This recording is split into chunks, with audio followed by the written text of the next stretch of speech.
વાતાવરણમાં ફરી એકવાર પલટો આવ્યો છે। હવા પંથકમાં બપોરના સમયે વરસાદની એન્ટ્રી થઈ છે। કમોસમી વરસાદને લઈને વાતાવરણમાં ઠંડક પ્રસરી છે।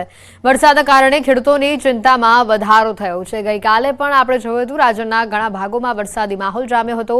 ડાંગમાં ખાસ કરીને સાપુતારામાં ગઈકાલે તો કરા પડ્યા હતા અને આજે ફરી એકવાર આ હવા પંથકમાં વાતાવરણમાં બદલાવ જોવા મળી રહ્યો છે। કમોસમી વરસાદ આવી પડ્યો છે અને આ વરસાદના કારણે ખેડૂતોની ચિંતા વધી રહી છે। એક બાજુ ગઈકાલે કરા પડ્યા હતા, પવન જોરદાર ફૂંકાયો હતો અને આજે પણ એવા જ પ્રકારની જાણે સ્થિતિ સર્જાઈ હોય તે પ્રકારની વિગતો આવી રહી છે।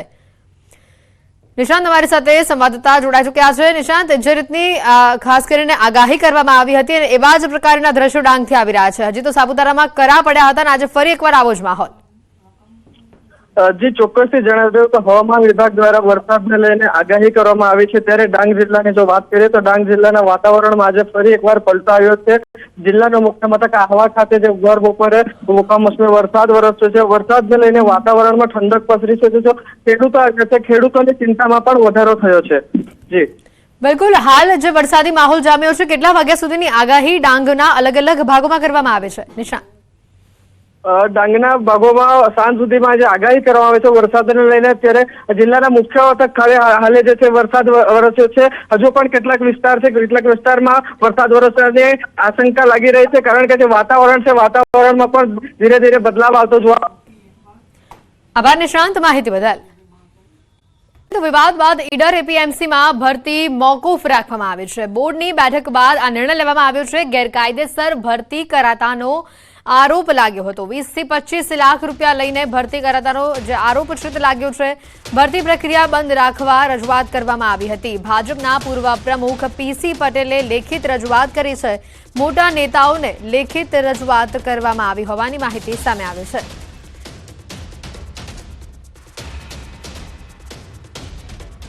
એપીએમસીની ભરતી બાબતે જે ખોટી અને વાહિયાત વાતો બજારમાં ચાલી રહી છે એ બાબતે અમે બોર્ડે ભેગા થઈને એક નિર્ણય કર્યો છે કે આપણે ભરતી કરવાની નથી। હાલ ભરતી પ્રક્રિયા બાબતે કોઈપણ જાતની આગળની કાર્યવાહી કરવાની રહેતી નથી। એ રીતે બોર્ડે ભેગા થઈને નક્કી કર્યું છે। બોર્ડ ફરીથી જ્યારે બી કરવાનું થશે તો બોર્ડ ભેગા થઈને નક્કી કરશે કે આપણે કરવાની છે તો કરીશું। વધુ વિગત મેળવીશું। ઈશાન અમારી સાથે સંવાદદાતા ફોનલાઈન ઉપર જોડાઈ ચૂક્યા છે। ઈશાન, જે રીતની આ નિર્ણય લેવામાં આવ્યો છે ભરતીને લઈને, વધુ અપડેટ શું આવી રહી છે? જી ચોક્કસ છે। ઈડર એપીએમસી ગેરકાયદેસર ભરતીના મુદ્દે અમિત શાહ, CR પાટીલ અને મંત્રીને લેખિત અરજી કરવામાં આવી છે। ખાસ કરીને વાત કરવામાં આવે કે જે ભરતી વિવાદ હતો તેના કારણે પીસી પટેલ છે કે જે પૂર્વ પ્રમુખ, ભાજપના પૂર્વ પ્રમુખ છે, તેઓ દ્વારા મુખ્યમંત્રી અલગ અલગ જગ્યાએ પત્ર લખી જાણ કરવામાં આવી છે। ખાસ કરીને જે ભરતીમાં 20 થી 25 લાખ લેવાતા હોય તેઓ પણ આક્ષેપ કરવામાં આવે છે। આ ઉપરાંત સગાવાદ ચાલતો હોય તેઓ પણ આક્ષેપ કરવામાં આવે છે। તો સામે જે અશોક પટેલ છે તેમણે પણ એવું નિવેદન સામે આપ્યું છે કે આ જે વાત કરવામાં આવી છે તદ્દન વાત ખોટી છે, પાયાની વાત છે। તે રીતે પણ સામે પણ આક્ષેપ કરવામાં આવી રહ્યો છે અને આ સમગ્ર મામલે અત્યારે હાલ તો રાજકારણ ગરમાયું છે। જી આભાર ઈશાન, માહિતી બદલ। સુરતથી ચોંકાવનારી ઘટના, 8 લોકો નર્મદા નદીમાં ડૂબ્યા છે અને જેમાંથી એક વ્યક્તિને બહાર કાઢી લેવામાં આવ્યો છે, જ્યારે 7 લોકોની શોધખોળ હજી પણ ચાલુ હોવાની માહિતી આવી રહી છે સામે। સુરતના 8 પ્રવાસીઓ નદીમાં નહાવા ગયા જ્યાં આ ઘટના બની। મૂળ અમરેલી જિલ્લાના તેઓ વતની છે અને હાલ સુરતમાં તેઓ રહેતા હતા। આ પ્રવાસીઓ પોઈચા આવ્યા હતા અને જ્યાં આ બનાવ બન્યો, હાલમાં રાજપીપળા ટાઉન પોલીસ, રાજપીપળા નગરપાલિકાના ફાયર ફાઇટરો પોઈચા ખાતે પહોંચ્યા છે અને 3 બાળકો 15 થી 17 વર્ષના હોવાનું આ વિગતોમાં બહાર આવી રહ્યું છે। જે માહિતી આવી રહી છે, 8 જેટલા લોકો નર્મદા નદીમાં નહાવા પડ્યા હતા, જેમાંથી માત્ર એક જ વ્યક્તિ બહાર આવ્યો છે। 7 લોકોની શોધખોળ ચાલુ છે। વધુ માહિતી મેળવીશું। દીપક અમારી સાથે સંવાદદાતા જોડાઈ ચૂક્યા છે। દીપક, વધુ માહિતી શું આવી રહી છે સામે? હાલ જે તમામ લોકોની શોધખોળ કરવામાં આવી રહી છે, વધુ અપડેટ શું?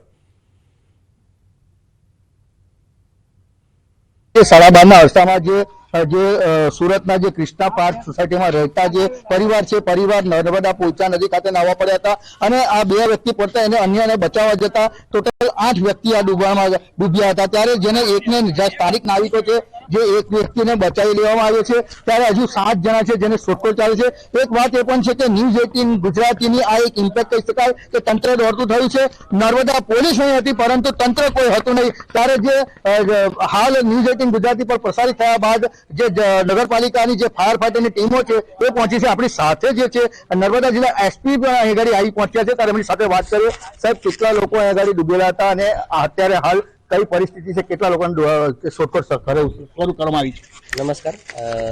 यहाँ पे जो इंसिडेंट बना है इसमें लगभग 8 लोग पानी में गए थे, उसमें से 7 लोग अभी भी मिसिंग है और उनको ढूंढने की जो प्रयत्न है वो शुरू है। एनडीआरएफ को भी बुलाया गया है, थोड़ी देर में वो आएंगे तो उसके बाद में भी हम आगे का जो ढूंढने का काम है वो शुरू रखेंगे। सर, खास देखा जाए तो 12:30 की घटना है। 12:30 बजे तक मात्र जो यहाँ पे पुलिस ही दिखाई दी है और पुलिस ही सिक्योरिटी कर रही है। तंत्र और यहाँ पे अधिकारी वर्ग कोई नहीं है, कोई एनडीआरएफ की टीम नहीं है। क्या ये हो रहा है? खास तो है ना, डिस्ट्रिक्ट एडमिनिस्ट्रेशन की तरफ से एसडीएम यहाँ पे मेरे साथ मेरे पास उपलब्ध है, मामलतदार श्री भी यहाँ पे है और एनडीआरएफ की टीम को भी हमने सूचना दे दी है, वो भी वहाँ से निकल गए, थोड़ी देर में वो यहाँ पे पहुँच जाए। खास करके देखा जाए तो सर, यहाँ पे हर बार तंत्र द्वारा बोर्ड भी लगाया जाता है, लोगों को नहाने के लिए मना किया जाता है, फिर भी ये घटनाएं घटती रहती है। क्या कहेंगे? नदी का पट काफी बड़ा है और लोग जो श्रद्धा के साथ जो आते हैं उनको हमने काफी बार आह्वान भी किया है और इतने बड़े पट में जो नदी का पानी का फ्लो है और गहराई उसका कोई अंदाजा नहीं रहता, उसके बावजूद भी ये घटना बार-बार जो बनती है उसमें मेरी यही विनती है लोगों से कि इस तरीके का जो ये प्रवृत्ति है इसकी वजह से लोगों की जान माल के ऊपर बहुत नुकसान हो रहा है, तो ना करें और भविष्य में इसके ऊपर भी अभी कोई परमानेंट सोल्यूशन आए इस तरीके से हम प्रयत्न करेंगे। हाँ, बिल्कुल। आ હતા જે ખાસ નર્મદા જિલ્લા પોલીસ વડા તેઓનું કહેવું છે કે જે તંત્ર છે, તંત્ર હાલ આવી ચૂકી છે, પરંતુ 7 લોકો જે છે 7 લોકો હજુ પણ લાપતા છે અને લાપતાને શોધવા માટે એનડીઆરએફ એસડીઆરએફ ની ટીમો જે છે એ કામે લાગી છે। ખાસ નગરપાલિકાની ટીમો આવી પહોંચી છે, એટલે કહી શકાય કે જે ન્યૂઝ 18 ગુજરાતીએ સમાચાર પ્રસિદ્ધ કર્યા બાદ તંત્ર જાગ્યું છે અને હાલ નગરપાલિકાની જે ફાયર ફાઈટરની ટીમો છે એ પહોંચી છે। હવે જોવું એ રહ્યું કે જે આ 7 લોકો છે ક્યારે મળે છે અને જેના પરિવાર છે, જે પરિવાર લોકના મોજામાં પડી ગયેલા છે, આ 2 લોકો જે છે એમને હાલ દવાખાને દાખલ કરવામાં આવે છે, જેને બચાવવામાં આવ્યો છે તે પણ વ્યક્તિને પણ હાલ બહાર કાઢી લેવામાં આવે છે અને જેમને દવાખાને દાખલ કરવામાં આવે છે। બિલકુલ, દીપક પટેલ, ન્યૂઝ 18 ગુજરાતી, નર્મદા। આવી ઘટના સામે આવી છે, એક વ્યક્તિનો બચાવ કરી લેવામાં આવ્યો છે।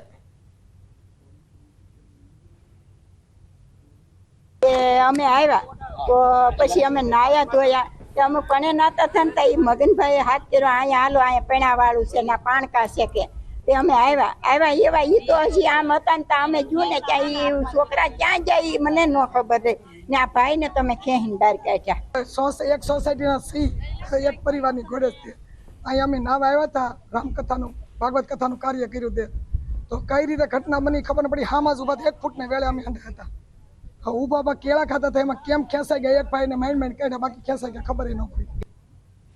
ડાંગ જિલ્લાના વાતાવરણમાં ફરી એકવાર પલટો આવ્યો છે। હવા પંથકમાં બપોરના સમયે વરસાદની એન્ટ્રી થઈ છે। કમોસમી વરસાદને લઈને વાતાવરણમાં ઠંડક પ્રસરી છે। વરસાદના કારણે ખેડૂતોની ચિંતામાં વધારો થયો છે। ગઈકાલે પણ આપણે જોયું હતું રાજ્યના ઘણા ભાગોમાં વરસાદી માહોલ જામ્યો હતો। ડાંગમાં ખાસ કરીને સાપુતારામાં ગઈકાલે તો કરા પડ્યા હતા અને આજે ફરી એકવાર આ હવા પંથકમાં વાતાવરણમાં બદલાવ જોવા મળી રહ્યો છે। કમોસમી વરસાદ આવી પડ્યો છે અને આ વરસાદના કારણે ખેડૂતોની ચિંતા વધી રહી છે। એક બાજુ ગઈકાલે કરા પડ્યા હતા, પવન જોરદાર ફૂંકાયો હતો અને આજે પણ એવા જ પ્રકારની જાણે સ્થિતિ સર્જાઈ હોય તે પ્રકારની વિગતો આવી રહી છે। નિશાંત અમારી સાથે સંવાદદાતા જોડાઈ ચૂક્યા છે। નિશાંત, જે રીતની ખાસ કરીને આગાહી કરવામાં આવી હતી અને એવા જ પ્રકારના દ્રશ્યો ડાંગથી આવી રહ્યા છે। હજી તો સાપુતારામાં કરા પડ્યા હતા અને આજે ફરી એકવાર આવો જ માહોલ। જે ચોક્કસથી જણાવી દઉં તો હવામાન વિભાગ દ્વારા વરસાદને લઈને આગાહી કરવામાં આવી છે, ત્યારે ડાંગ જિલ્લાની જો વાત કરીએ તો ડાંગ જિલ્લાના વાતાવરણમાં આજે ફરી એકવાર પલટો આવ્યો છે। જિલ્લાનો મુખ્ય મથક આહવા ખાતે જે ભર બપોરે કમોસમી વરસાદ વરસ્યો છે। વરસાદને લઈને વાતાવરણમાં ઠંડક પ્રસરી છે, જો ખેડૂતોની ચિંતામાં પણ વધારો થયો છે। જી બિલકુલ, હાલ જે વરસાદી માહોલ જામ્યો છે, કેટલા વાગ્યા સુધીની આગાહી ડાંગના અલગ અલગ ભાગોમાં કરવામાં આવે છે નિશાંત? ડાંગના ભાગોમાં સાંજ સુધીમાં જે આગાહી કરવામાં આવે છે વરસાદને લઈને, ત્યારે જિલ્લાના મુખ્ય મથક ખાતે હાલે જે છે વરસાદ વરસ્યો છે. હજુ પણ કેટલાક વિસ્તાર છે, કેટલાક વિસ્તારમાં વરસાદ વરસવાની આશંકા લાગી રહી છે, કારણ કે જે વાતાવરણ છે વાતાવરણમાં પણ ધીરે ધીરે બદલાવ આવતો જોવા. આભાર નિશાંત માહિતી બદલ.